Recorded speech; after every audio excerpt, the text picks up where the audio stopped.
نے घुसे डांग दे दो आओगे पूरी तो ठीक है नहीं दवाई जी थोड़ी वो 4-5 दिन लगन तो हम फौरी तौर पर दवाई नहीं दे सकते क्योंकि दवाई थोड़े मजाक की फर्क बना के दूँ क्योंकि दवाई का साढ़ा तरीका कार थोड़ा मुख्तलिफ है तुम आए हो भी हकीम को चले लेकिन साड़ी हिकमत उस हिकमत में जमीन आसमान का फर्क असं देखना कि बंदा आया साढ़ा ये मजाज की है जी दवाई देनी उनका की मजाज है अगर ये पता है तो फिर हकीम है अगर ये नहीं पता सिर्फ कमजोरी है जी ताकत की दवाई दे देनी वो अन्य घुसे डांग दे दो आओगे पूरी तो ठीक है नहीं तो चलो साढ़ा तरीका वो नहीं। अस्सलाम वालेकुम दोस्तों, आपने ये वीडियो देखी हकीम साहब की माशाल्लाह एक मरीज़ से गुफ्तगू करते हुए और उसको ये समझाते हुए कि हम सिर्फ़ अलामात का इलाज नहीं करते बल्कि तशख़ीस करते हैं मुकम्मल, और फिर तशख़ीस के बाद जो ख़िल्त, जो मिजाज, जो तबीयत के अंदर चीज़ बड़ी होती है, वो सारी चीज़ों को मद्देनज़र रख के हम उसका इलाज करते हैं। बहुत अच्छी बात है और कानूनी मुफरिद अज़ा में इसी तरीके से इलाज किया जाता है। लेकिन सबसे जो एक बड़ी ही बेहुदा और शर्मिंदगी वाली बात ये है कि इन्होंने मरीज़ को अपनी बात में वज़न साबित करने के लिए और बात को वज़नी करने के लिए जो मिसाल दी है वो इतनी बेहुदा और गंदी मिसाल है, मैं उसको अपनी ज़ुबान से कहना भी पसंद नहीं करता। और इन्होंने वो मिसाल मरीज़ को दी है अपनी सफाई के तौर पे और अपनी बात को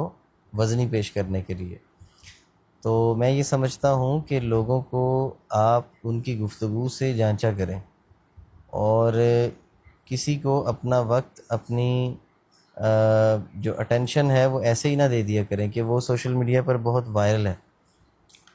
और लोगों की इल्मी सतह का अंदाज़ा लगाएं कि वो किसी भी सीट या किसी मनसब पर बैठे हैं तो उनका क्या मयार है, गुफ्तगू का क्या मयार है, उनकी अंदाज़ कैसा है गुफ्तगू का, वो अपनी गुफ्तगू में कैसी मिसालें पेश करते हैं। तो ये एक तबीब के तौर पे मैं समझता हूँ बड़ी शर्मिंदगी और बेहुदगी वाली बात है। और बाकी तिब के हवाले से तो इनकी कम इल्मियाँ हम ज़ाहिर करते ही रहते हैं और करते रहेंगे। पाकिस्तान में जितने भी तबीब हज़रात हैं, डॉक्टर हज़रात हैं, मतलब इब्न तबीब, इंशाल्लाह टीम उसकी सारी चीज़ें निकालती है और हम लोग उस पर वीडियोज़ बनाते रहते हैं, आगे भी बनेंगी। और तिब्बी नुक्ता नज़र पे हमारी ज़्यादा गिरफ्त होती है, हम उस पर ज़्यादा पकड़ते हैं, ज़्यादा बातचीत करते हैं। लेकिन ये एक वीडियो देखकर मैं बहुत परेशान हुआ कि एक तबीब को कम से कम तमीज़, तहज़ीब और बातचीत करने का तरीका होना चाहिए। उसके इल्म में, उसकी अक़ल और समझ में कुछ ऐसी मिसालें हों जो बड़ी ही तमीज़ वाली हों और वो